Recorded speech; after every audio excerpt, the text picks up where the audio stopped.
Good afternoon, everyone. Good afternoon. Well, there you go. Good afternoon, everyone.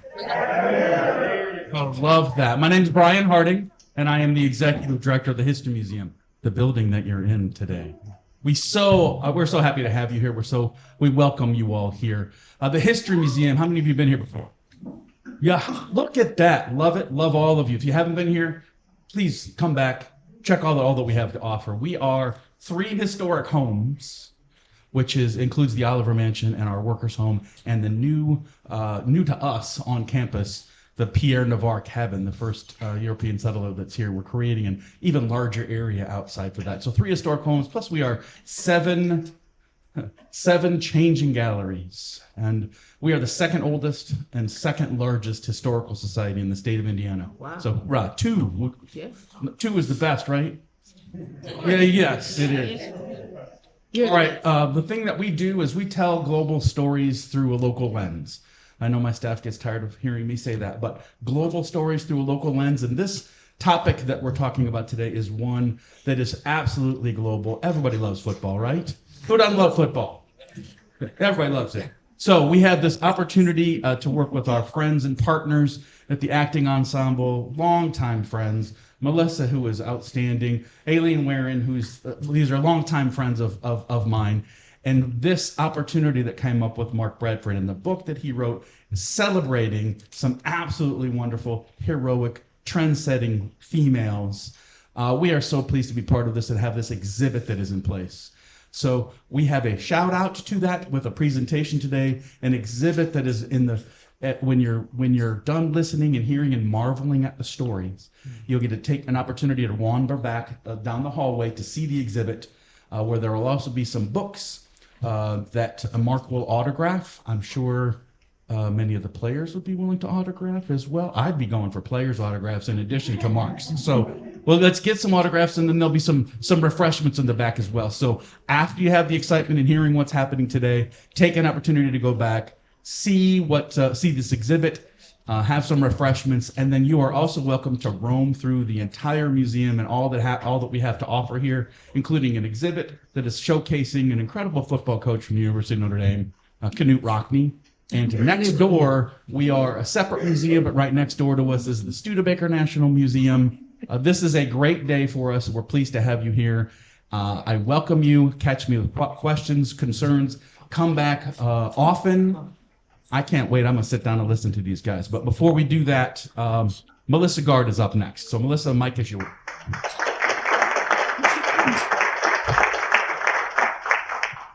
Hi, everybody. I'm Melissa. I'm with the Acting Ensemble, the president of the Acting Ensemble. We are a progressive repertory theater located in Mishawaka, Indiana. We do all of our work in a very intimate setting. We have about a 30-seat house, so it's small but mighty. And we are very pleased and honored to be co-sponsoring this event. Thank you very much to Brian and the History Museum for offering this space. I'd be remiss if I didn't also thank the Elkhart Public Library, where we were last night with this presentation. And the Indiana Historical Society, who helped to fund the presentation. So, same thing as, I don't know how to follow Brian, I never have. But the same invitation goes for the Acting Ensemble. We're on Mishawaka Avenue in Mishawaka. Come on down, you can't miss us. If you drive past Central Park, we're before Cedar Street, if you know anything about the geography. We have lots of fun, constant things. This presentation is part of our Gary Sieber Poets and Playwrights series, which is a series that we've designed to showcase and celebrate local writers of plays, poetry, music, and more. And this is definitely more. I've had the honor of spending part of the weekend with a lot of these folks, and I think you're in for a real treat this afternoon. So without further ado, I'd like to introduce Mark Bradford, who is the brainchild of this entire project. Thank you.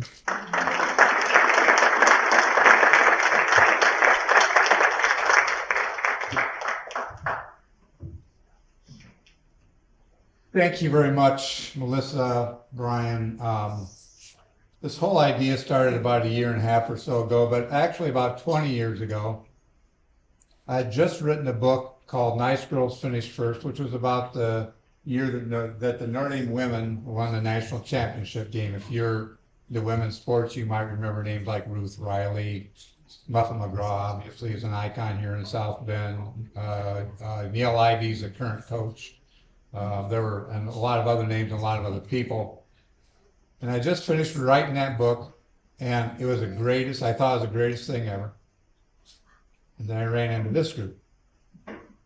Notre Dame had all the money you could ask for, all the coaching you could ask for, all the players you could ask for, anything you could ever ask for, and they took that level and they raised it, and they won a national championship. It was really cool, and they live in lore. They live in the lore of Notre Dame now. Matter of fact, Muffin's got a statue. I think it's wonderful. And then, on a whim, I saw an article that said there's going to be a women's football team in South Bend, and I went, that's crazy. It's just crazy enough. Well, actually, what happened was I had 3 kids at home, and it was Sunday afternoon. I had to get out somehow. But that's all it's for. But so I ended up going to the first practice, and I was hooked. And about 6 months later, I wrote and published this book.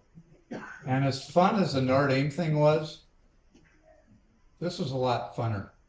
Because you're going to see, they started off with nothing. I mean nothing. And the first day I showed up for the practice, it was a really cold afternoon over at Bain Park. If you know where Bain Park is, you know that when the wind is coming out of the north, there's nothing stopping it. So I showed up 15 minutes after the practice was supposed to start, and I see a bunch of women. They didn't have uniforms, they didn't have pads, they had nothing. They were standing around like this, waiting for the coach to show up 15 minutes late. I was hooked immediately, of course. So, December 2001, 110 women tried out for a brand new women's football team. June 2002, then I followed the season in this book. Only 26 remain. This is the true story of the South Bend Golden Hawks. In the beginning, no schedule, no uniforms, no goalposts, no practice field, an uninterested coach. He showed up 15 minutes late because he was not very interested. He was driving all the way from Kalamazoo, so that added to his lack of interest too. But he had an uninterested coach. We had an absentee owner. But you got to thank the owner because he's the one who gave the franchise. I think Scott will tell you. Scott was the second coach who kind of helped everybody coalesce. Scott will tell you he was handed a screaming baby, I think that's the words he used, by the coach, by the owner, who said, here, take it and run. And Scott said, where do I run? He said, I don't know, just run. And so Scott took it, and of course the women all pitched in and helped. But they had nothing, and they didn't have a place to play their games. Matter of fact, one of the team members had to go in and ask her athletic director, because she was 17 at the time. Can you imagine a 17-year-old senior in high school going into an athletic director and saying, please, my football team needs a place to play? Well, that happened. This was not Scott's team. This is not anybody's team. This is a team made up of women who weren't going to take no for an answer. All they wanted to do is play football, but really all they wanted to do, guys, was what? Hit somebody. All they wanted to do was hit somebody. A lot of players were the best players on their soccer teams or softball teams or whatever they were allowed to play in high school, but they were not allowed to play football. In the book, I talk about a seventh grader or something. She's standing outside throwing football with her friends. This is during recess or whatever. They're throwing football with her friends. Out comes the principal. She's throwing a pass. He intercepts it. Says, girls can't play football. 10 years later, she was. And it was that kind of motivation. This is a group of women who overcame a whole bunch of societal norms. All they want to do is hit somebody. So they did. Things the team did have, though, they had a common dream. League to play in if they could get enough teams, which is why Chris Dreyer, the franchise holder, bought the 6th team. He needed a place for his Detroit team to play because his Detroit team was actually a pretty good team. So at the time of tryouts, all the women had to hold on was one wild-ass dream. That's all they had. And Debbie Herzig, who will speak later, told me during an interview, I don't know how this is going to go. I guess I'm going to find out. So she did. It was one big mess, but without speaking down to the men here, women are used to messes and creating solutions from those messes. And that's exactly what happened over the term of the year. More problems. The head coach was replaced last first game, and Scott became the coach. Game uniforms. I'm not joking. Before the first game, I remember standing in the parking lot with Scott, and he's going, "Well, I hope the uniforms show up." He was looking for a FedEx truck, and so was I. We're looking down the street and go, "No, that's not one." But the uniforms with the shoulder pads, the game uniforms, showed up 3 hours before the game started. Scott, by the way, also had to drive to St. Louis one day. He drove to St. Louis on a work day. I don't know how you did it, but he drove to St. Louis on a work day to pick up more uniforms or whatever it was. You know, this stuff all just happened. So the game uniforms arrived 3 hours. Officials didn't take the field on the 5th or 6th game because they weren't sure they were going to get paid. So we had to scrum up enough of the officials' money, walk into their, not we, the team do. I'm sorry if I use the word we. I was just a follower. But the team had to scrum up enough money to walk in the official's office and go, "Here's the payment for your services," and they came out. They came out about 15 minutes before the game was supposed to start. It was that close. There was no place for kicking field goals. The fans figured out how to get in free. What they'd do is they would walk past the ticket booth and they'd go, "I'm with the team," whether they were or not. "I'm with the team," and so they thought they could get in free. So there was no money. There was nothing. It was really just so cool. But, you know. So, but there were a lot of injuries with I'll talk about a little bit later. First game, the score was 39-0. I made a typo there. I felt okay. Then see, there's some quotes that the women told me right after first game. I played football because I've always been told I couldn't. Krista Giggy, her father died on Thursday. The game was on Saturday, I mean. His funeral was that morning. She showed up to play. My mother insisted that I play in our first game because my dad would have wanted me to. And he had the best seat in the house. She was a quarterback or halfback, one of the two, depending on where Scott chose to put her. Football just seemed right for me. Michelle Lamore, who's now sitting down here in the front row, was 17 years old. She was the youngest player on the team, senior in high school. She's the one that got Niles High for our place to play. Said for some reason guys like women hitting other women. Very perceptive for a 17-year-old. You were so right about that. The second game they lost 30-0, but at that point Scott had taken over as head coach. Jen Schwartz, who was a key player for the team, said, "I'm hooked." I was hooked too. You got hooked or you didn't. Game 3, I think it was a home game. No, this was up in Detroit. It was a cold and rainy, was it May night? Yeah, May 18th. And it was this cold and rainy. It was a miserable night. Detroit had been practicing for a heck of a lot longer than South Bend had. Detroit had these really big players, and South Bend kind of went up there going, "I think we can play." Well, gee, they're really big, aren't they? Well, they finally got their first touchdown. Krista Hennings took a 40-yard pass play from Roxanne Trevino in the second quarter. They scored a second time. They ended up with by the way, Detroit eventually won the league. And did they win the national championship that year? Yes. They beat the other team that was playing in the national championship 49-0. 49-0. That's how good Detroit was. Detroit didn't give up 2 scores to anybody that season. They finished 12-0. We're the only ones. So this team, yeah, and they're still angry about it, right? Oh yeah, still mad. Yeah. But the team was becoming a team. Courtney Bernay, we're together in the locker room. There is no color, no prejudice. Courtney, are you here? She's here.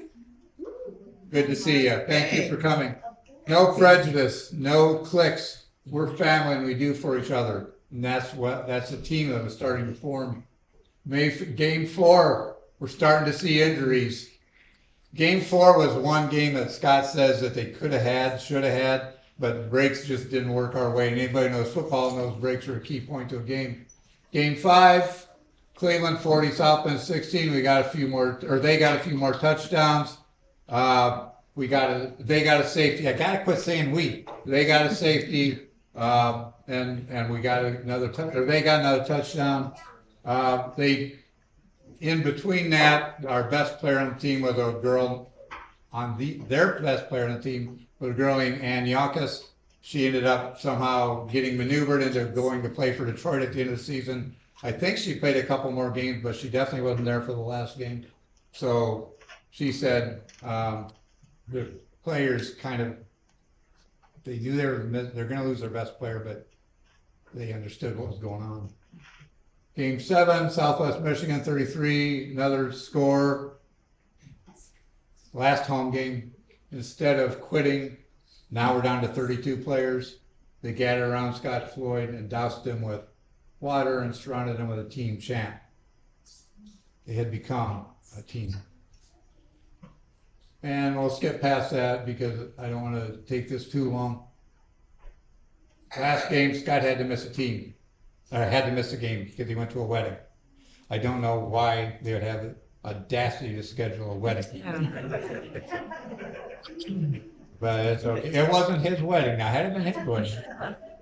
But we had a team who she now lives in Arizona. Her name was Big Mama, Jean Dunham, who became the team's emotional leader. She was crazy. But you know what? Biggest heart of anybody I've ever seen. And she's been in contact with the team all week, basically asking how things are going, but she can't be here. So she was, what's the word? She was powerful. She was, whatever. Tonight was Big Mama's night. 0-8 record be damned. It was time to party, so party they did. All the way home from Cleveland. They had picked up a song on the radio. It's called Gloria Gaynor's I Will Survive. And I was sitting in between. I'm pretty sure Jamie was one of them. I was sitting near the back, and this is how I knew they had been affected. There were 4 of them facing each other. They weren't talking about kids. They weren't talking about school. They were talking about football and why and who had missed a tackle and what a good play another one had made. They talked football for an hour. Then the whole bus quiets down. It's a long drive back from Cleveland. That's a long drive. We're on the toll road, right? Suddenly a small voice starts. At first I was afraid, I was petrified. Kept thinking I would. And in a few seconds, the whole bus is singing along. Shivers go down my spine every time I think about that.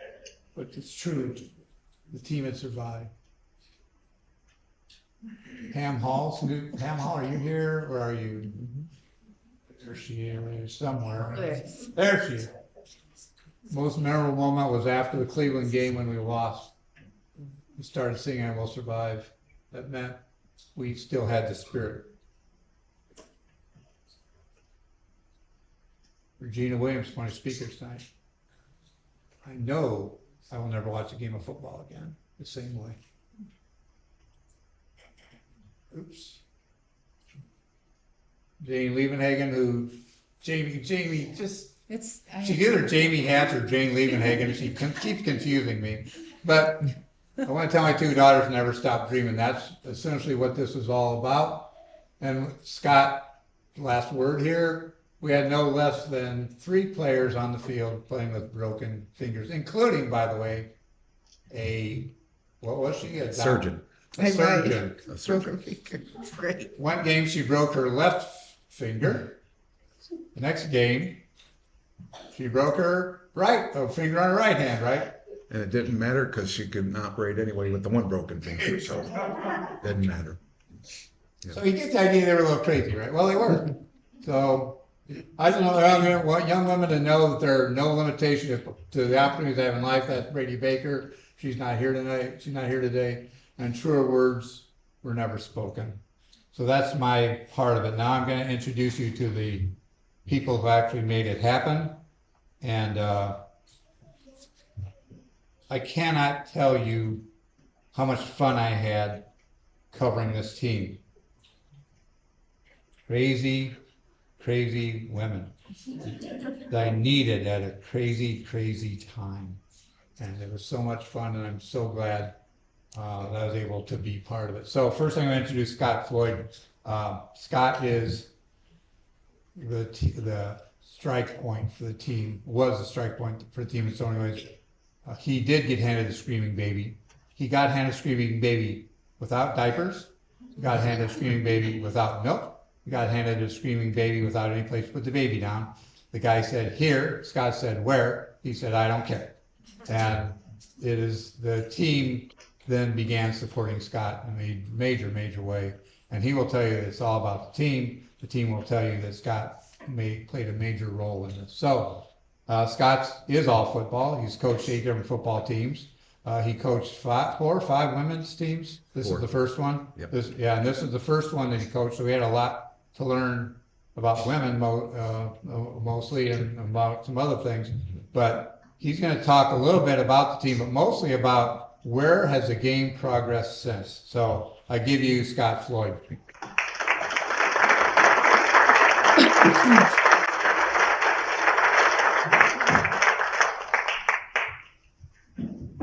Thank you, Mark. I speak for the team. Mark can say we all he wants, can he? Yeah, absolutely. You're us, man. Listen. Thank you to the History Museum, Actors Ensemble, Elkhart Public Library. Appreciate it. I appreciate these girls getting an opportunity to get the story out. Right now, anybody that played women's football, can you stand and stay standing, please? Everybody here, I take.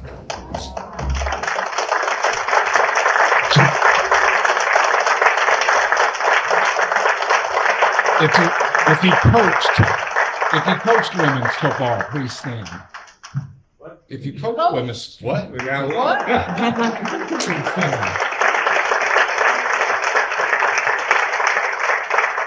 If you ever took a ticket, sold a hot dog, cleaned up the field after the game, you did anything like that to help us out, please stand. All right. Be recognized.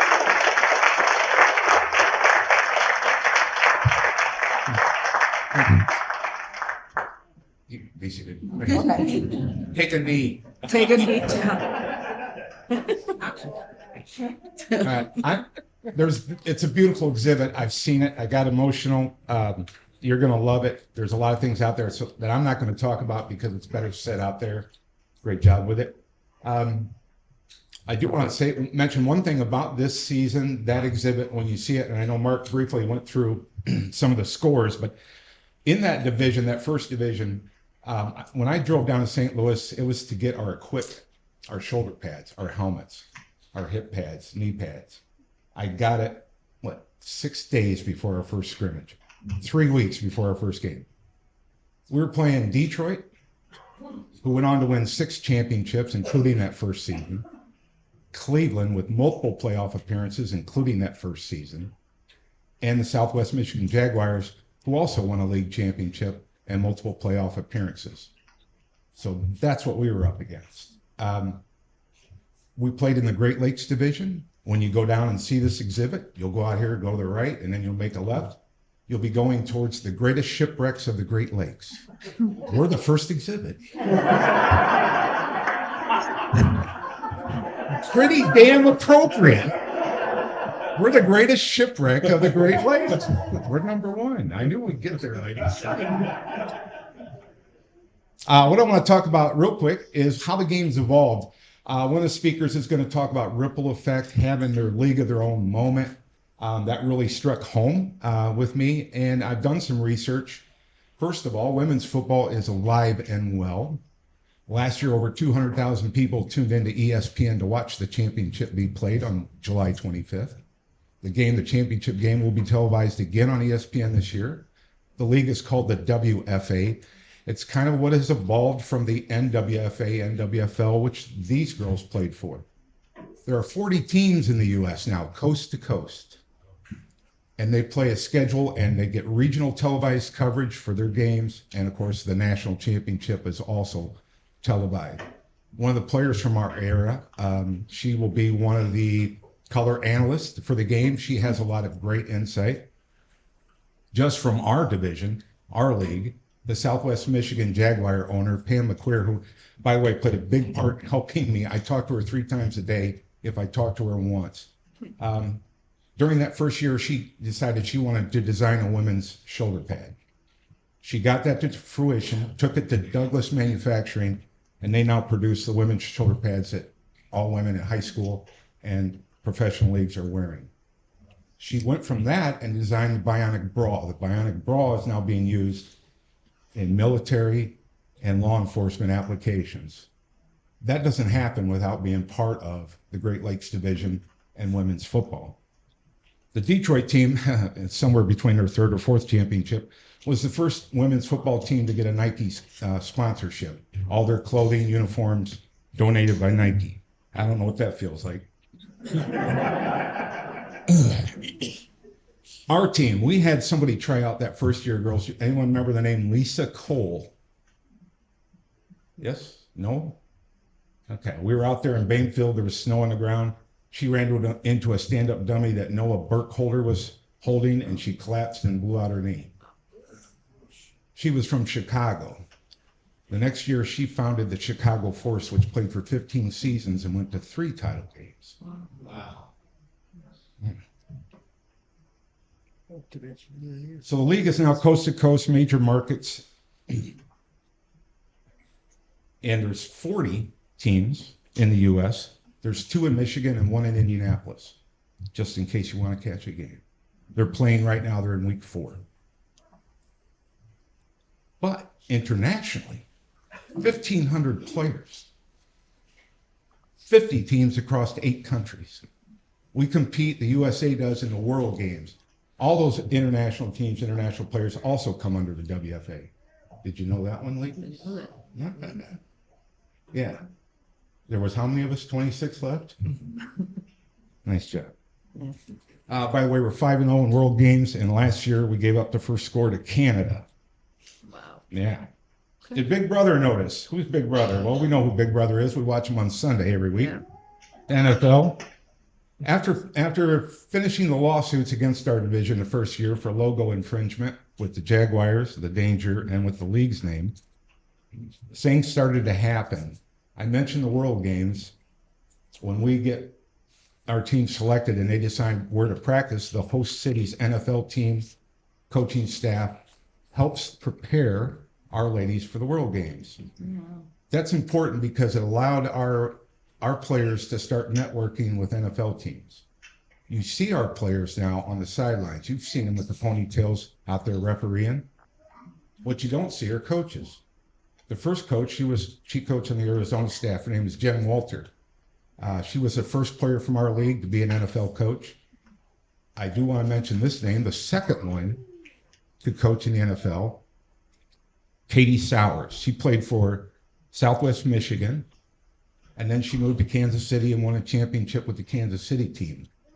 She was on Jim Harbaugh's staff when they played in the Super Bowl, coaching receivers. She's still in the league. That Super Bowl week, she did a lot of commercials, including a commercial during the Super Bowl for Surface Pro tablets. I don't know if you remember that or not. Katie's done well too. Where's that money? Anyway, the point is, and I'm going to let them get their stories. You don't want to hear from me, but the point is, without this group surviving, without them being part of that division, because that division needed a 4th team, they threw this one together. They didn't have a chance. But because they were able to do that, that season was able to be played, and the teams grew, and the league grew, and interest grew. And some little girl in Plymouth said, wow, football's cool. They play football in South Bend. I want to go play football. Ends up being an NFL coach. Thank you, ladies. I said you're going to get me this weekend. I'm out.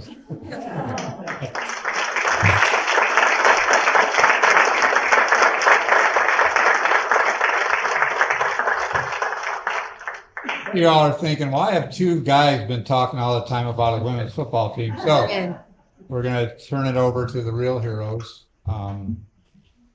First one is Regina Williams. Some of you may know who she is, a lifelong South Bend resident. Got involved in the South Bend education as she taught at several high schools or grade schools? Middle schools. She is now working as a liaison between Notre Dame University and the South Bend Community School Corporation. And she has done quite well for herself. Regina, if you ask whatever happened to this team, well, Chris Dreyer, he threw Scott the screaming child and just kind of left. The team still wanted to play ball the second year, and Regina and two or three other players, I think Jamie was one of them, weren't you, Jamie? Got involved and made it, and they became Indiana Thunder. And I think we have a couple players from those teams here. The bad part is there's very little documentation on what happened, but she carried the game forward for the next couple of years, and she had to be congratulated for that. But we're done. Men are done talking, except when I do the intro. Regina Williams, take it away.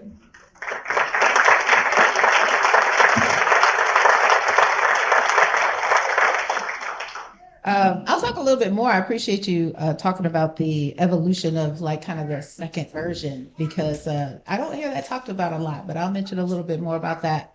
I figure this is my thing. Like, I like to read and write my script because otherwise I'll be up here all day. So I'm going to read a little bit because they asked us to share like what this meant to us. And I'm going to read actually what it gives you a teaser. If you haven't bought the book, you can buy the book, but I'll read mine for you. So that's one less thing you have to read. So this just gives kind of an overview of what my first year as a football player. I first saw him at a home game.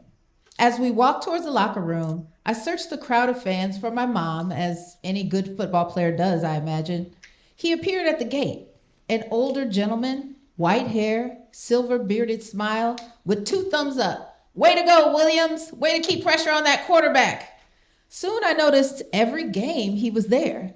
Through the losses, with no consistent report on stats, just kind of the estimate you have in your head. I played tough. Was it tough enough?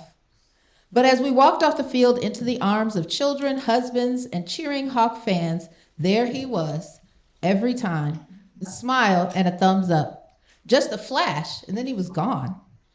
The day of the last game, as we loaded the bus to Cleveland, Coach Rob pulled me aside. He shared with me in a solemn tone, as if it were the story of his life. He said his dad was a die-hard football fan. That's where he got his love for the game. Who else would drive 7 hours to follow the team? And that's the kind of fan he is. And, he said, guess who's his favorite Golden Hawk? Williams, 52. He can't stop talking about you after every game. He invited me to meet him, my very first fan. You've already guessed, Coach Rob's dad was my mystery man. We met and talked. I shared with him how good it was to know I had a dad in the stands. And Coach just told me that you're here, right? You're his daughter, absolutely. Thank you so much for coming. My father was able to attend only the first game, having had a total knee replacement surgery the next day. A 40-year-old football injury had put him on the bench, ironically, for my season. But every night after every game, I could count on the phone call and the request for the play-by-play. Even my mother, who, by the way, was at every game, mostly to cheer, but yet somewhere in her heart, I think she wanted to be there in case it was her last chance to see me alive. She seemed to soften up to the idea of her baby slamming into people play after play. She has been with me through a whole lot of sports, but nothing comes close to the experience of throwing your whole body into the other team. And the harder you hit them, the happier your coach is. Hurt them, and the crowd cheers. A ref once smiled at me after a hit, saying, "That's why I ref this game. That's what I come to see." So what does it all mean? Okay, it's a nice anecdote. So what? Well, I have realized that football has enhanced all of the relationships in my life, especially the men. Father, brother, fiance, now husband, friends, co-workers, students, even people I have never met before. I mean, I've always been a daddy's girl. Don't tell mom. I love my brother like a brother. I have a phenomenal relationship with the man I love, but wait, there's more. I've tapped into a secret society. To get there, there's no password, no secret handshake, just the automatic induction through the pledge process that is a season of full contact football. We are linked by an experience like no other. The intoxicating rush of adrenaline as you crash through the line. Just then, there's no sound. The game slows down. People bounce off you. You're powerful, strong, the unrelenting primal urge to conquer your prey, seek, and destroy. I know all this sounds ridiculous, but it is football. With a mere mention of the game, all who have had the experience are easy to recognize by the gleam in their eye. I can see it now. Guys get downright giddy at the thought of hurting someone on the gridiron. This is, as Coach Floyd described it, the last of the gladiator sports. Ladies, have you ever wondered why guys stare endlessly into a TV set at other guys running into each other? What's with the jumping around, grunting, chanting, and dancing in the end zone? What drives a couch full of overgrown, sometimes lame, often beer-bellied sports fanatics to run outside and tackle each other immediately after the game? Hey, the thing is over, and just when you thought you were about to get some quality time. Believe me, I've been there. And I always liked watching football, but having played the game, I have been to the mountaintop. I found myself immersed in, overcome by, taken over with football. I'd succumb with my whole being. So what do the guys think? They love it. You don't know how many times I've heard it. Wow, you're beautiful, smart, and I can talk football with you. The total package. I know I will never watch this game the same again. Monday Night Football is not just for guys anymore. Make room on the couch. So,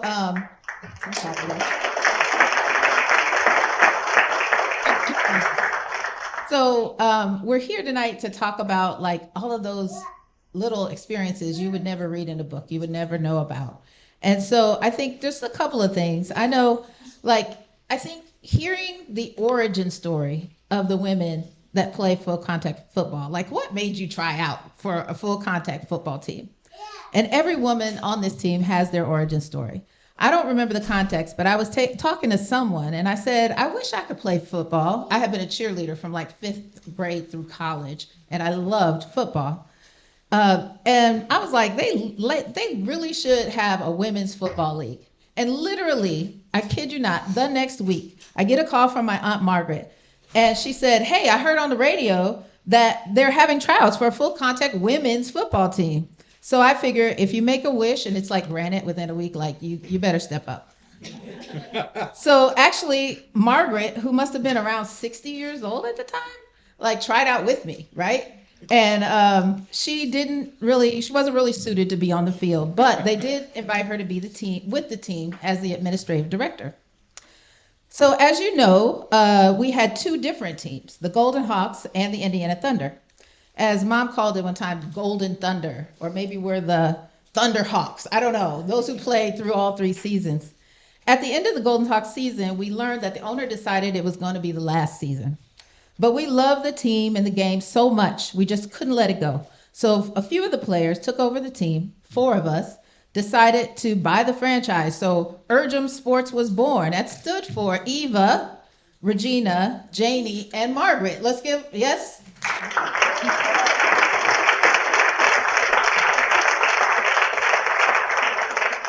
So we really wanted to be the Golden Hawks, of course. That's where we started. But the previous owner refused to give up the rights to the name, even though he wasn't going to field a team. So that's how we became the Indiana Thunder. So some of the memorable moments, ambulances. It seemed like someone from one or the other team was being carted off the field every game. I remember one game, I actually broke a woman's arm. Yes, I remember that. Remember that, right? It's crazy. And the coach told me that teams actually design their offense around me.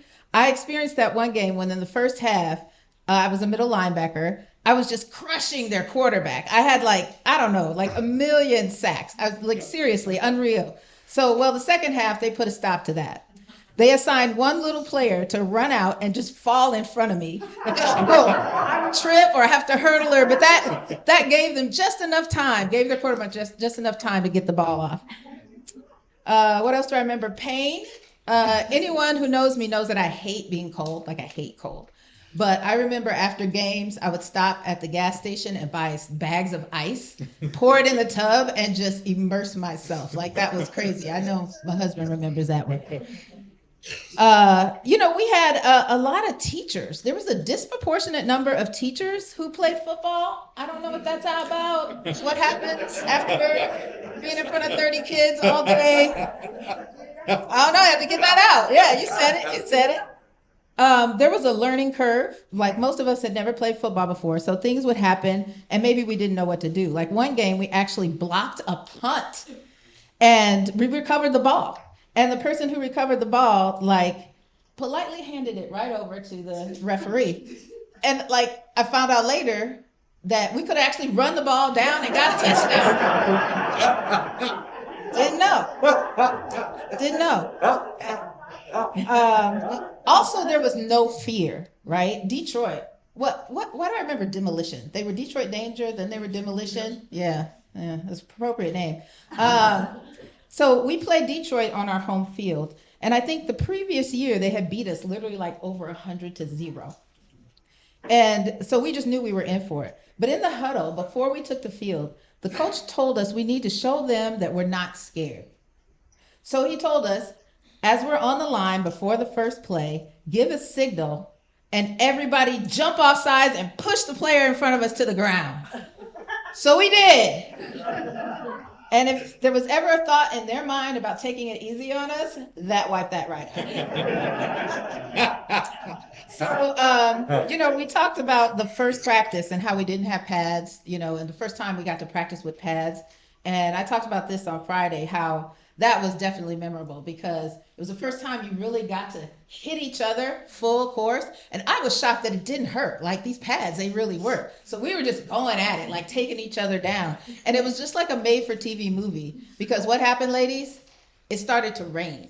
And so not only were we wrestling each other to the ground, but we were like full of mud and just having a great time. So that was definitely one of them. Also, the support from our families. It wasn't just about us.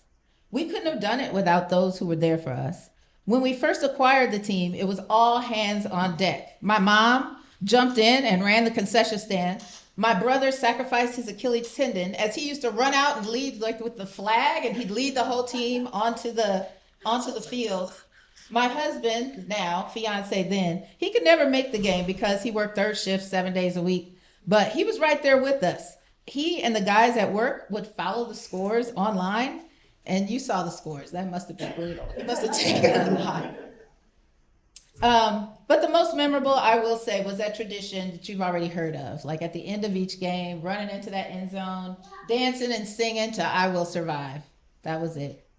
So it was truly a unique experience. I think I have to admit and say, like, in these last 25 years, can you believe that? Like, it's not like I've thought about this every day and think about it, but when Mark called and said, it's been about 25 years, and they're going to put an installation at the History Museum, that's when it really sank in. I think we might have thought about it like when we were playing, but to be here all these years later and to know somebody remembers, and then to hear from Coach Floyd about what really happened, like I never got that information.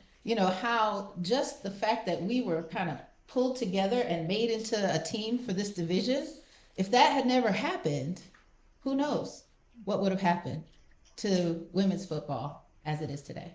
So I just want to thank you all for coming out. It's been really special, and I appreciate it.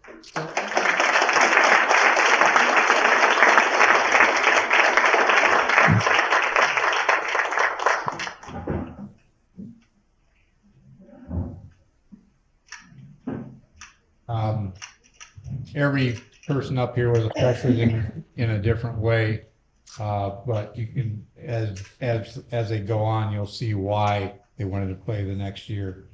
Our next speaker is Debbie Hertzig. She's a lifelong resident of South Bend, Indiana, a Riley High School graduate. In addition, she went to IUSB for both her undergraduate and graduate degrees. She was also an athlete.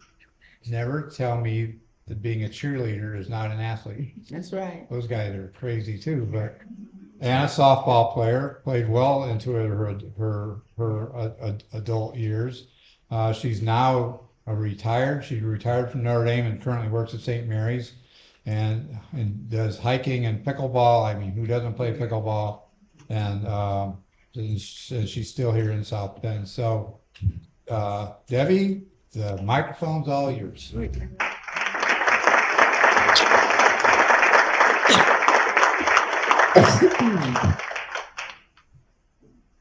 not going to talk nearly as long as some of these other people. Gonna do a lot of repeat stuff. But one thing was we're talking about kind of the history of our own football trajectory, I guess I'll call it. And I started playing in middle school because we did have at Jackson Middle School, we had our 7th, 8th, and 9th grade was what it was at that time. And we did have powder puff football.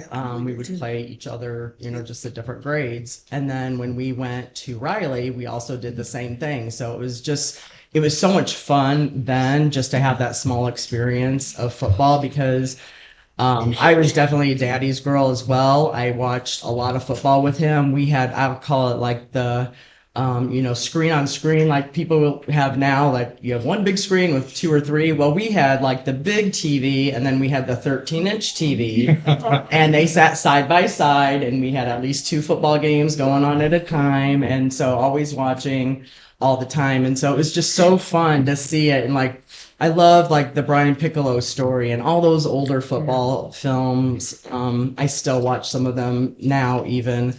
And just the inspiration of it. And so fast forward a little bit, I did play softball starting, I don't remember, 12 or something like that, because we didn't have softball even when we were younger. As a matter of fact, I played on a boys baseball team and like the Parks and Rec, they had a great program back then every summer. And it was myself and one other girl, and I played on my brother's team, but they let us play, which was amazing. So, I mean, just trying to think back, like empowerment was really the word that came to my mind when we started talking about, what we're going to talk about.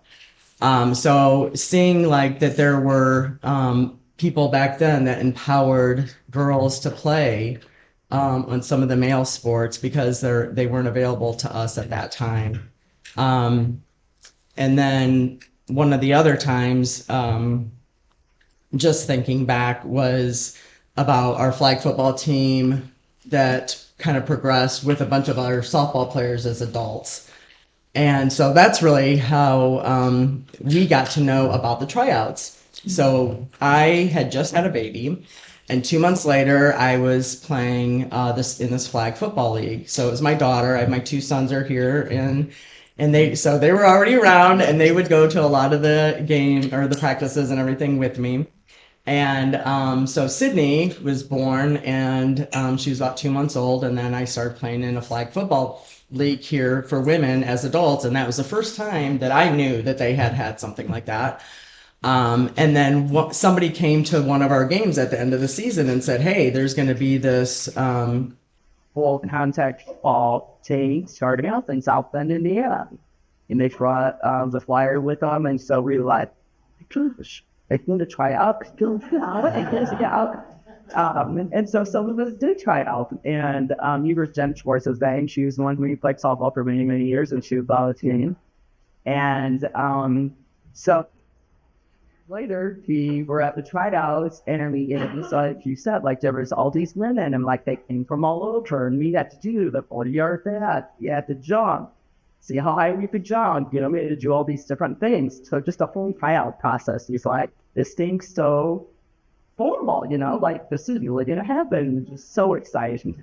But then we got to the practicing stuff, and number even then started doing the down a little bit. I can remember one time there was a girl that came to a couple of the practices, and like it was her second or third time, and was down, so and could not really concentrate. She clearly got concussion. So I'd go over home and talk to Coach Naomi and everything, and me as a software again, and be like, it was things like that, just to see like how far everybody was trying to really watch the ground. And I know you mentioned this as prior guy. I do thank him a lot for being able to give us this opportunity. And he has called with me several times to ask about, can you start up a store for your team? Can you do a lot of these different things? I had many conversations with him. I kept saying, do you know I have like a 6-month-old? I heard a full time. And, so thank you to those of you that were able to step up and want to see pillars and everything. So that was just part of it. And then, kind of fast forward again, Annie Burgess, who you mentioned, she worked at Notre Dame with the football team. And we may or may not have borrowed some of the equipment from the perhaps the Arenas didn't have anything. And it's now a nun, though, so I think we're good. It was all returned. Don't worry, Coach. But I talked to my daughter a little bit about what I was going to say today, and I was like, oh my gosh, I'm just struggling. There's so many things, so many different directions. And so one thing she said, she goes, talk about how you inspired me. And I'm like, well, what do you mean? And she said, well, do you remember like one of the years when I wanted to dress up in your football uniform for Halloween? And I was like, yeah, I mean, never thought too much about it.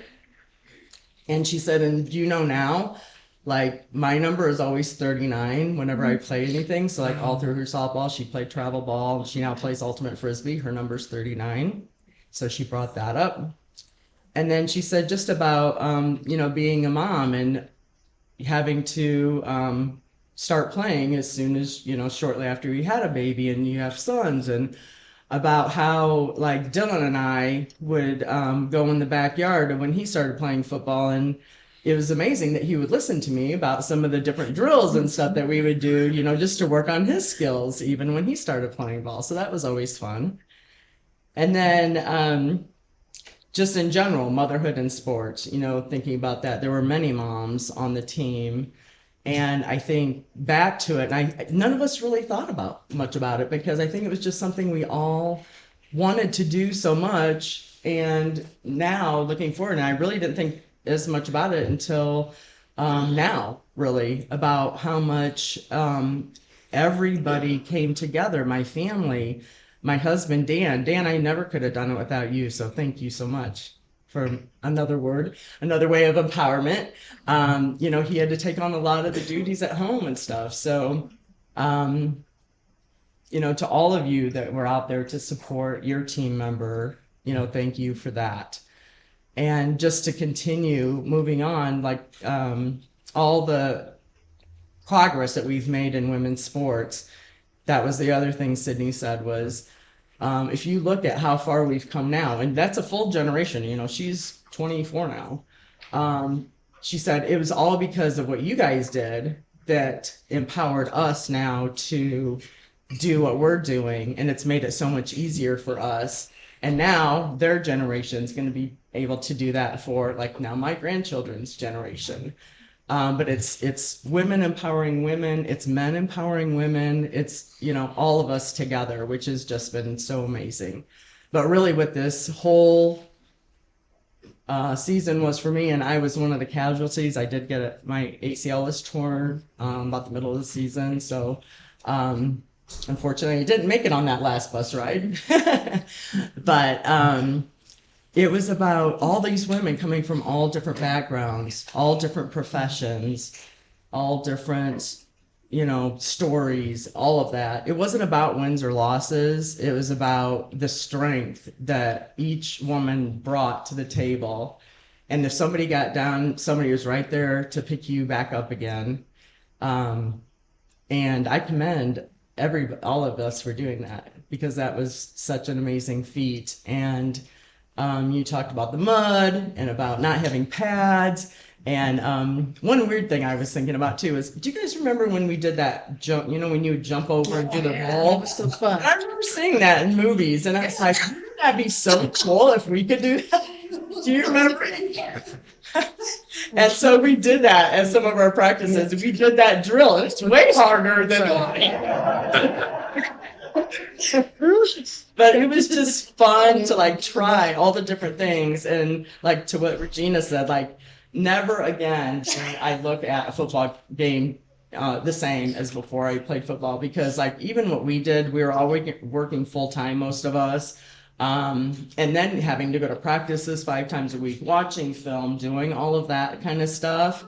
You know, we were exhausted a lot of the time, and then leaving our families on Saturdays to go to the games. But it was just something I would never, ever give up in my entire life. I'm so glad that I had the experience. I do remember too, like how nervous everybody was the first game. We had tailgaters out there and everything, everybody having fun and that sort of thing before the game. So we're like, oh, this is kind of big time.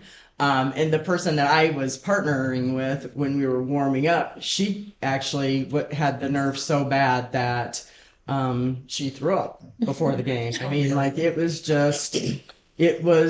you know, we knew that this was really happening, and it was kind of, you know, serious. I mean, if you ever play a sport, it's so natural to be nervous beforehand, but for this, it was groundbreaking for us, and it's just something I'll never forget. So thank you, ladies, and thank you, Mark, and thank you, Scott, forever. It really means a lot to me.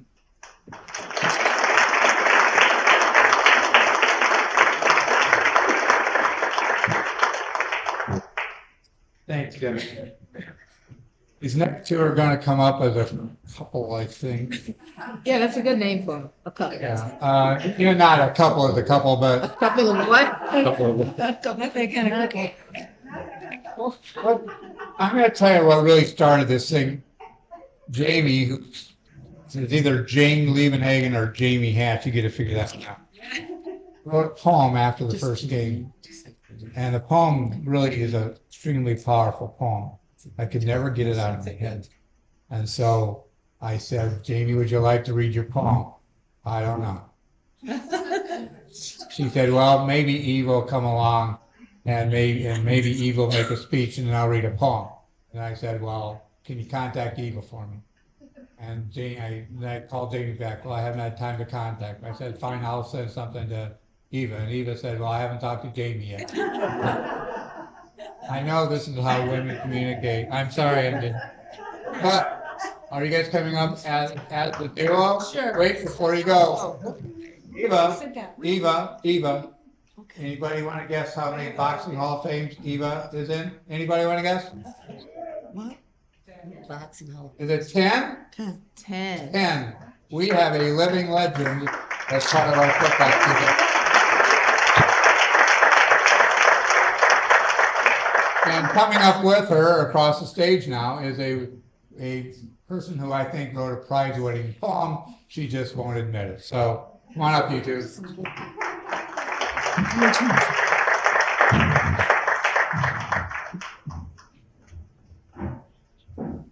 Just a little context, I'm not a podium speaker. I'm one of those that stands up at a podium and freezes or sweats or, you know, so that's part of why I had to bring my best friend over here.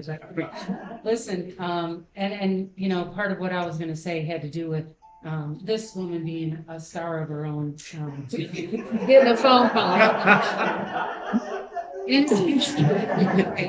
know, in her own right, you know, she is a champion, and so I'll let her tell you a little bit about that and how we ended up on the Golden Hawks team. Also, Yeah, you. I'm going first. I'll read the poem. My name is Eva Jones Young. It's been a long time since it's just been Eva Jones, but I did keep that.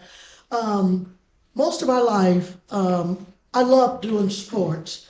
I'm just going to run through real quick. I started in 5th grade playing basketball with the boys. So I believed in a man's world, but I believe that a woman belongs in a man's world. Okay. The first year I played with the girls was in 6th grade. And then after that, I got into a stint of martial arts. And I started working my way up the ladder. Most of the time, there was no women in the gym, so I sparred with the men. So I ended up winning 14 World Martial Arts Championships. But then I said, well, I need a new challenge, so I jumped into the box. I didn't spar with the women, I sparred with the men. So I ended up winning 3 world titles boxing. So then, come along, me and Jamie, we working out, I got a fight. It gets canceled. She called me, I said, girl, I was just finna call you.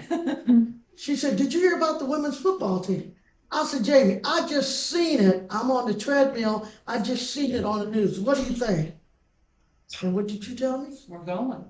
Let's go. We're not gonna waste all this I training. said, girl, you sure you want to do this? We were in the best shape of our lives. We were preparing for one of her fights. I mean, there's no reason let's go. Yes, we went in and we decided we're gonna play football. Now, I did know about football, just never thought about playing because I did play powder puff in the 6th grade in school also. But I still like to research a lot when I'm doing things. So I started researching the football and learning. And I was thinking, okay, when we get fit on this team, if we get picked, all this was going through my mind. Well, we both made the team. Defensive backs. Number 23, number 24. She on one side, I'm on the other. But I tell you guys something. Scott never gave me a chance to try for offense. He just looked at me and said, you're playing defense. And I think he just thought I just like hitting people. But you guys know something, the football was so much fun. And I'm gonna tell you guys something. The core of that defense sits right there. That's right.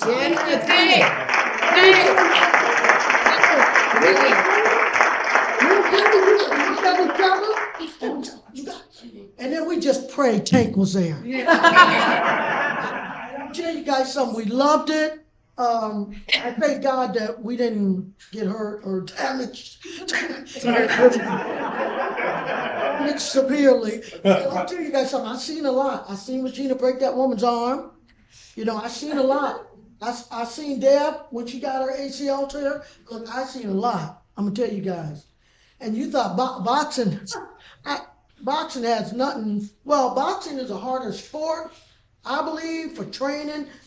But the injuries in football was just unbelievable. I seen women getting knocked out. I seen fingers bent the wrong direction. And I used to always tell Jamie, what are we doing? We have really lost our mind. But you know what, you guys, we had a great time. I made a lot of great friends.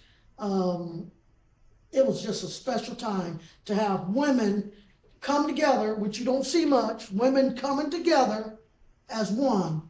And we knew we were gonna go out and get our tails kicked, but we still believed in ourselves. We believed that we can get out there and roll in the dirt. That little drill Scott had us doing. I hear he was yelling, I could still hear today. He was like, you're on the ground too long. You're on the ground too long. It was so much fun. So much fun. I met so many great people, great women along the way. Just Carrie, I mean, so many. And our team, I commend you guys because see, in the sports that I was used to playing, other than I was in 5th grade playing in basketball, but most of the sports was just single. I just depend on myself and depend on my corner to give me the instructions, and then I go out and do what I did. This time, I tell you guys, I felt comfortable having warriors on the field with me. Because I knew if I missed it or did something wrong, I had backup. So it was really, and then like I said, I knew Tank was going there. She was the heart and soul of the defense. I'm telling you guys, and I learned so much from her. She was the heart and soul of the defense. And why we decide to start Indiana Thunder after the Golden Hawks, I'm still questioning. That's all I have to say. I said I really appreciate you women and so many great memories and it was a good time. And now I need to get into 11 Hall of Fames. Yes. Because there need to be a women's football. Yeah.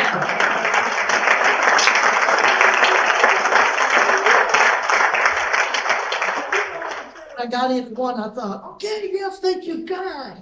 Then I got called for 4 in 1 year. Oh, my. And I thought, now wait a minute, you only need one to say you're a Hall of Famer. But if it's the Lord's will, let him rain blessings down on me, because he surely have. I have been in some tough sports and have made it to still have my functions and everything, still move and not be hurting. And I'm telling you guys something.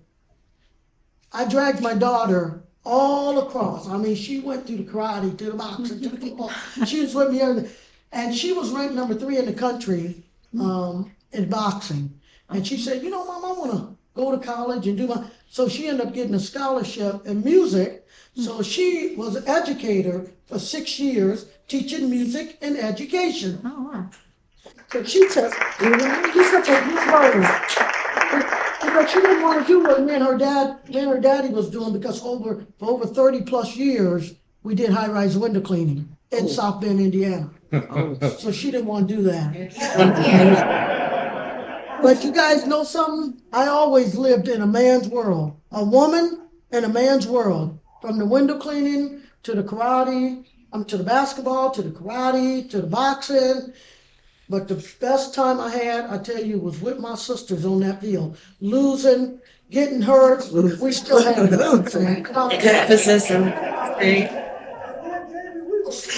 We seen that old black kid that Scott and them came out and said, Jim, we get killed in that gear. So we went and looked up some pro-line pads, shoulder pads, and pro head helmets. And so that's what we rose with. We was like, we can't wear that. We already in a dangerous sport, you know, but You didn't tell us about that. yeah, no, that was I didn't even know about that. I said, girl, we're gonna get pro helmets too. This is a dangerous game.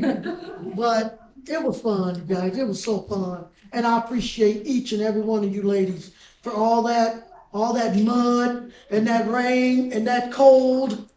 You know, I don't know about y'all, but I was one of the oldest ones out there. I'm gonna tell you, I was in good shape and it was hard on me.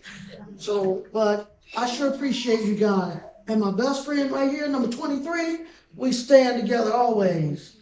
That's why you keep that.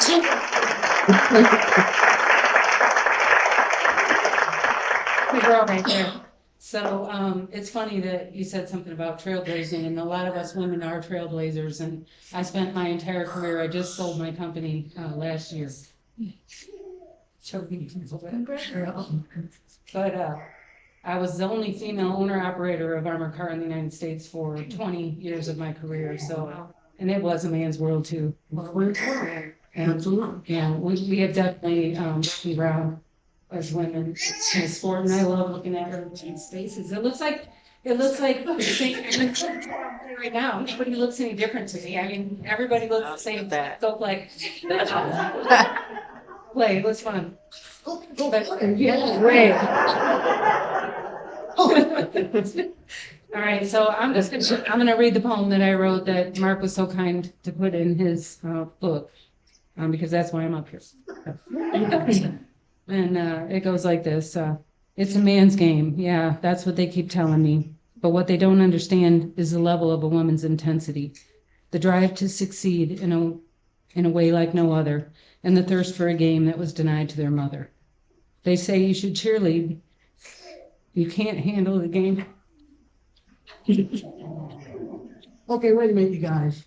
Give Jamie a minute. But look, she asked me if I can read it. I'm just gonna hide behind and it's not that I can't read it, but the moral to my story, you guys know, I did all my sports and I was born legally blind. So a lot of you will never see. Never mind, go away.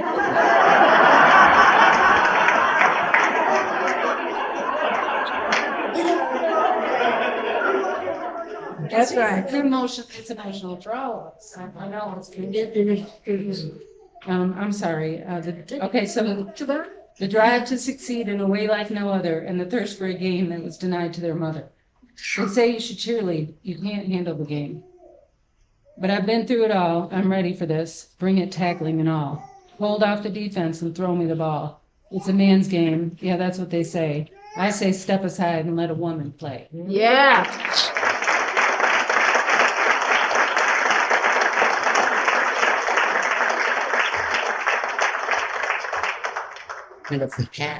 Okay, our next speaker, who is our last speaker, I didn't expect her to have her on the podium. She came all the way from Buffalo. I keep thinking Binghamton. I must say every single event this weekend. Where are you? Buffalo. Buffalo, New York. She was the first one to respond when I started saying that this was going to happen, and she's very excited. She brought her 4 daughters with her. When she asked if she could say something, and I said okay. And then what she said resonates with me today. She said it Friday, she said it again last night. I hope it resonates with you the same way. It's a story of what this was really all about. And I'd like to introduce Amber Wilson.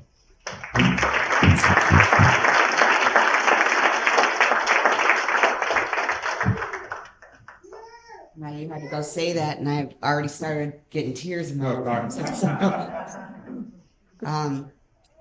So yeah, my speech is a little more of a story, but real quick before I even go into that, I wanted to say, I got in town Friday, drove from Buffalo, New York, went straight to see a friend from elementary school, and then came straight to the reunion. 4 kids in tow, ages from 15 to 3, all girls. And the theme of this weekend has been, we were a bunch of crazy ass women. Sorry. We were crazy. But I want to put that into context because we talked about there being a thin line between crazy and accomplishment. But if you think about any kind of innovation or any kind of drastic change that has ever happened in the course of history, it's because somebody was crazy at some point. Like, you were looked at as nuts, and then all of a sudden it was like, why didn't we think of that? So that's kind of how I feel about all of this, and even to be here today. We were crazy. I'm still crazy. My kids will tell you that mom's crazy. But I mean, if we weren't, where would we be? And if women before us weren't, where would we be? So crazy is okay in my book.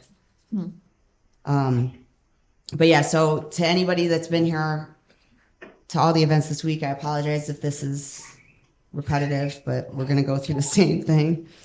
So my name is Amber. I was on the inaugural team. I only played 1 year, and that's kind of the story I'm going to tell.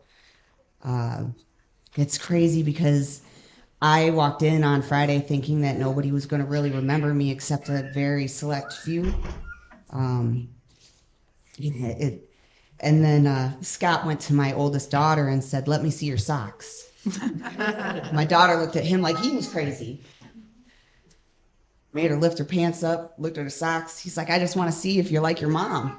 I'm like, "What?" He's like, "You always wore mismatched socks." And I was like, not only did I wear mismatched socks, they were the craziest socks. So anybody that wasn't here on Friday, I got up and I said, "I don't know if anybody's going to remember me." And Eva, sitting at the table, goes, "Crazy socks." How you not remember crazy socks? And then all of a sudden there was an echo amongst us.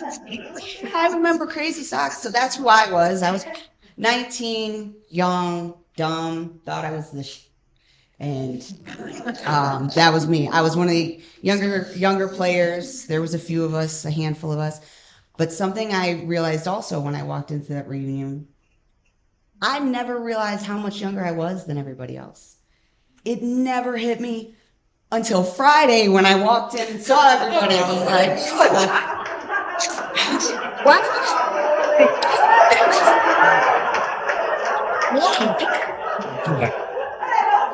Bad way. I mean it in the most endearing way.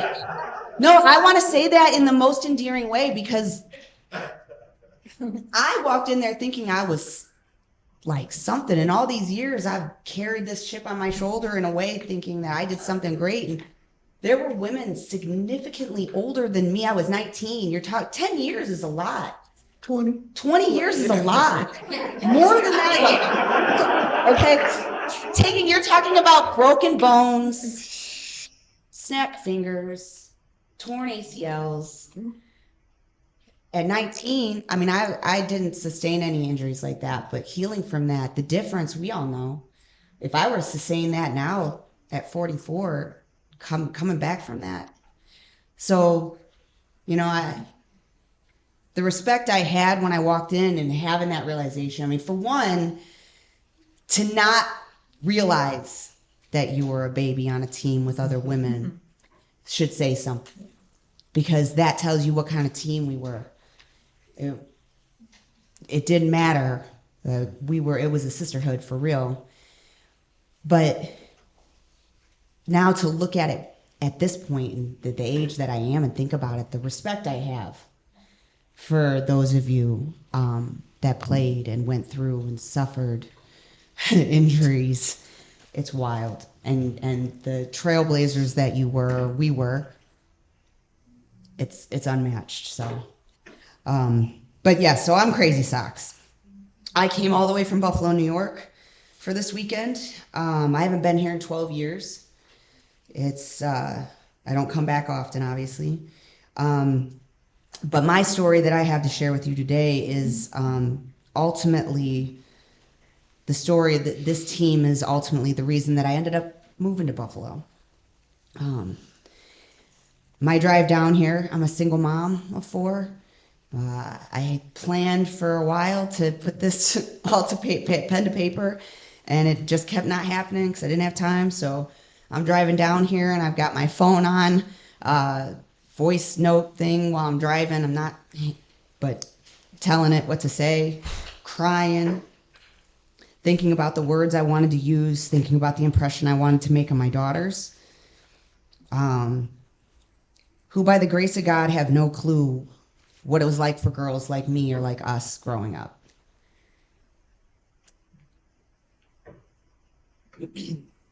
The opportunity they have now to do quote unquote boy things is lost upon them. Just like certain rights and opportunities were lost on me as a child that my mother and her mother before her had fought for her. So being here today with my daughters watching is priceless. And I just hope they understand how impactful my fellow teammates are on all the opportunities they have today. And to any other daughters here. So I don't know if there are words to really describe how much it meant for me to be a part of this team. Pivotal, defining, empowering has been said a lot. And monumental come close, but they don't fully describe what this experience meant for me as a young woman. I don't have a ton of vivid game time memories to share. I was second string to Eva, and as you all heard, she is absolutely phenomenal athlete. So I was second fiddle to her. It was a hard act to follow. Playing defensive back. She taught me a lot. So I didn't get a lot of playing time.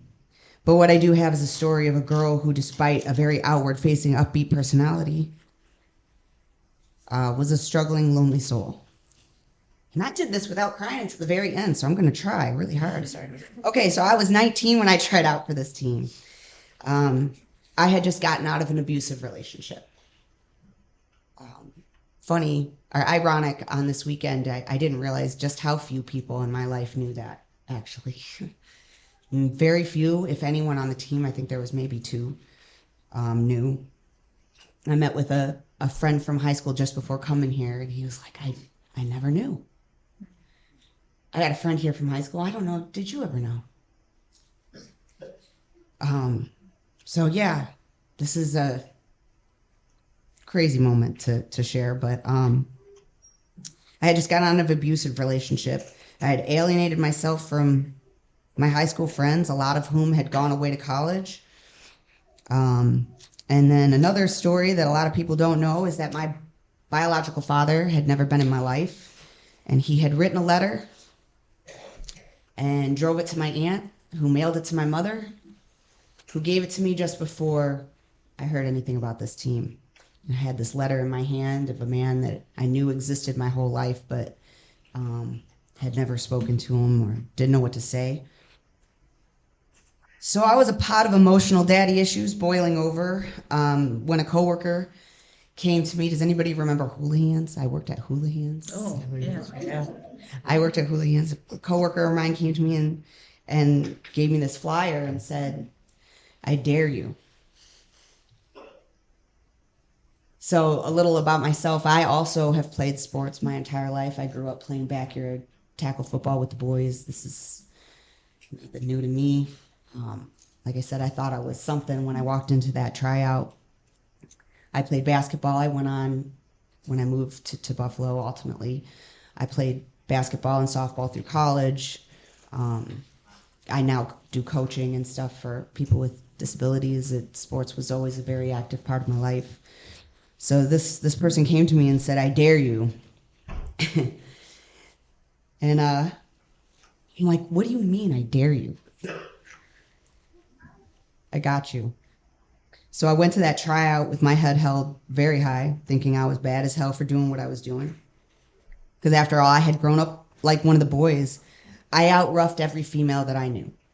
And I feel like a lot of us probably felt that way, but I felt like there was no woman. Other girls played sports, but they didn't do it how I did it. I like to hit people. That was my favorite part of softball, was sliding into somebody, try to take the feet out from under them, see how dirty I could get. That was the best part. I remember one time I hit a girl so hard her contact fell out. I was 14. It was a phenomenal moment. My mom still shares it. So I walked in there thinking I was it. I was 19. I didn't know what I expected to see at that tryout, but I know I didn't expect to meet women that not only matched, but far surpassed my tenacity. It takes a certain type of woman to go against the grain of gender roles, especially here in the Midwest, let alone 24 years ago. I walked into a building with women of all ages ready and more than capable of challenging the status quo. I was just a baby compared to most of the women there. But for the first time in my life, I think at first I was intimidated, and I was not an easily intimidated person. After that, I was humbled. And then after that, I suddenly felt at home amongst strangers. It's like I had found a tribe of other women who didn't fit the societal mold of quote-unquote woman, yet exuded womanhood unlike any other woman I had ever known in my 19 years of life. I walked into a building believing I was a rare breed of a woman and walked out feeling like I was no longer alone. On the Golden Hawks, I was surrounded by women who likely had been told to quiet down their whole lives. We were told to stay inside a box society created to define what womanly was. We dared to say no to the chains that confined us to pretty dresses and makeup. We almost thrived in that adversity, doing what people told us that we couldn't do. That alone was a rush. Being told you can't, we went out and did. The Golden Hawks were a group of strangers from all over Michiana that came together for the love of that adrenaline rush on the field, as well as off the field. Being on that team was like a bragging right. It still is a bragging right. I tell people, they don't believe me. I have to pull up pictures. I said, "No, see, I did it." And they're like, "What? That's crazy." I know, crazy seems to be the theme. But it really was like a real life League of Their Own moment. And obviously that was a real life thing. But the movie itself, I swear there were days and there are times now when I tell the story, it feels like the movie. So much so that we even tried to come up with a song. Again, I don't remember the words, and I'm pretty sure it was Jeannie that started to try to make that a thing. But I just remember us trying to come up with something to create a song just like they did in the movie. Ultimately, that season, I learned how to love myself again. I learned it was okay to be my authentic self. I was surrounded by strong, powerful, strong women who felt zero need to fit inside that box that society created for us. I learned I wasn't alone, and I think most important, I learned I wasn't any less of a woman. I was simply me, and I was just a powerhouse. I was a powerhouse just like my fellow teammates. By the end of that season, I decided to respond to my biological father's letter. So it took me months to even come up with the words to say anything to him. But by the end of that season, I knew what I wanted to say. And I told him exactly who I was, because I had found who I was. And I was okay with being who I was. So that off season, I met him for the first time. It was Thanksgiving 2002. I went there and I met him. And I met 2 brothers and 2 sisters that never knew I existed. Boy, was that a shock to the family. His own brothers didn't know I existed. So it was a crazy moment. That winter, I started to reconnect. And by the spring of 2003, I decided I was relocated. And that's ultimately why I didn't play on the team anymore. Which, let me tell you, it had to be something as with that much magnitude to keep me from this team, because I'd have been here. I would have been on that field with broken bones. You couldn't have kept me away, but this was just another made-for-movie kind of moment. But this team prepared me for a lot of crazy life challenges that I was going to face in Buffalo. So being here today means more than I could ever put into words. As I said before, I'm a mother of 4 daughters. They won't stand up, but say hi. Hi. They all have colorful hair like me. That's what everybody notices when we go anywhere. Crazy hair, that's great. Crazy. There we go. Crazy socks. Great. But I'm here today. I joked about this again on Monday. I'm like, I don't think you guys get it, how monumental this is. This is big. Of course, they're kids. Nothing seems big to them. But someday. But then throughout the course of the weekend, it slowly started to hit them.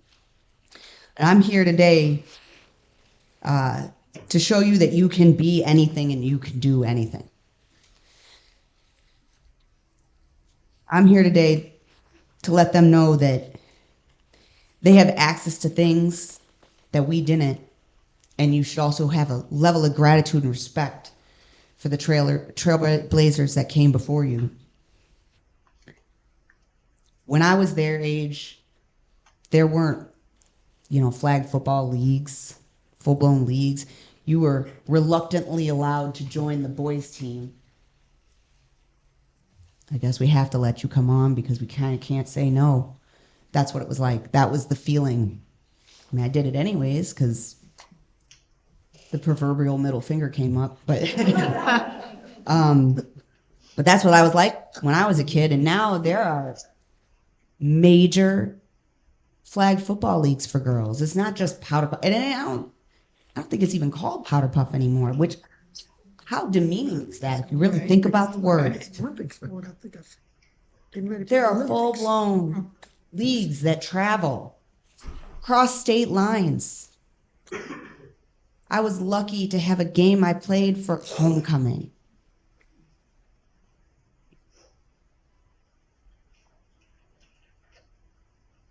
So there's nothing that you guys can't put your minds to.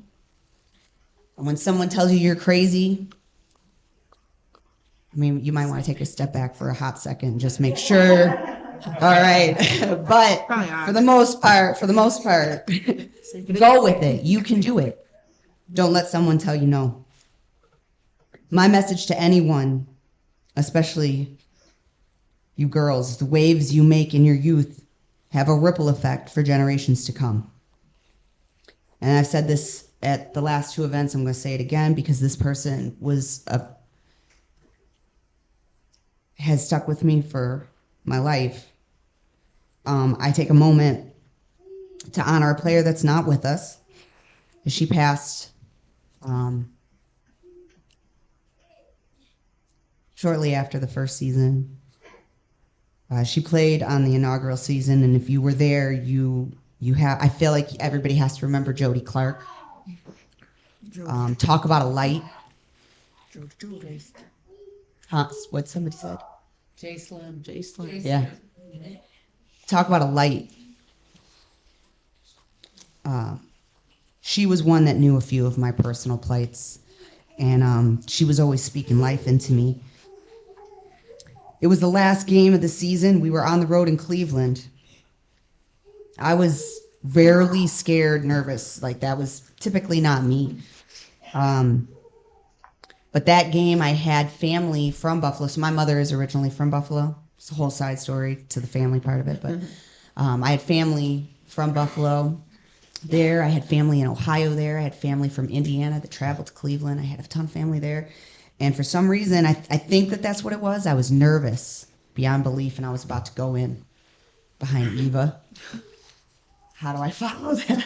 I was about to go into the game, and I was nervous. And Jody grabbed me by the shoulder pads and then by the helmet. And if you go, for anybody we're Facebook friends, you'll see the picture I'm talking about is on my Facebook. She grabbed me by the shoulder pads and she said, "You don't play for anyone but yourself. And you don't live in fear. You just go out there and play." It was simple. No exceptional words. But it's the way she said it. It was the look in her eyes. It was the tone in her voice. It was the touch. That exact moment, my cousin that was there from Ohio captured a picture of that exact moment. Talk about a universal alignment, God moment, if you will. She captured that moment. And that picture has been my cover story on my Facebook page now for 20 years. It's never going to change because some moments in life are beyond monumental. They are defining. My experience with the Golden Hawks was formative. But that moment with Jody was defining. And she has lived with me every day since. And that's all I have to say.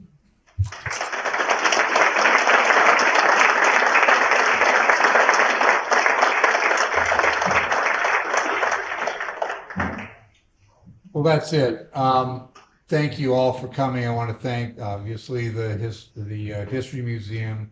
I want to thank the people from the Acting Ensemble. I want to thank everybody who was part of this. I don't know why I wrote the book, but I did. Thank you. And thank you. Thank you. But I know why they belong in the History Museum. I do know that. So thank you all for coming. Cookies are that way. Go out to the thing, go out. I'll have a few books if you want to actually read the history of the team. We'll be at a little book signing down there, but they're cookies, and stop by the display. Like Scott said, it's in the middle of the shipwreck part of this. So, thank you very much for coming, and I hope you enjoyed it.